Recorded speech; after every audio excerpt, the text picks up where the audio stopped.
নৌবাহিনীর উদ্যোগে বিশেষ চাহিদা সম্পন্ন শিশুদের জন্য ঢাকায় চালু হচ্ছে আশার আলো স্কুল ঢাকা।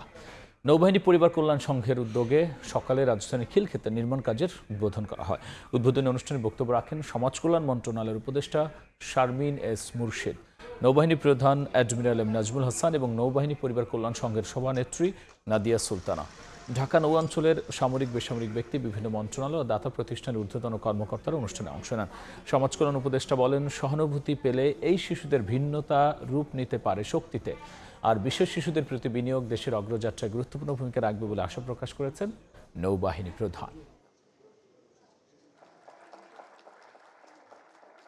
বিশেষ শিশুদের শিক্ষায় বিনিয়োগ শুধুমাত্র মানবিক দায়িত্ব নয়, বরং জাতির ভবিষ্যতের জন্য এটি একটি অনন্য পদক্ষেপ, যা এই শিশুদের সুস্থভাবে বেড়ে ওঠা, সৃজনশীলতার বিকাশ এবং সমাজে সমান অংশগ্রহণ নিশ্চিত করে রাষ্ট্রীয় সম্পদে রূপান্তরের ভূমিকা রাখে। বিশেষ চাহিদা সম্পন্ন শিশুরা সমাজের বাইরে নয়, তারা আমাদের সন্তান, আমাদের আগামী দিন।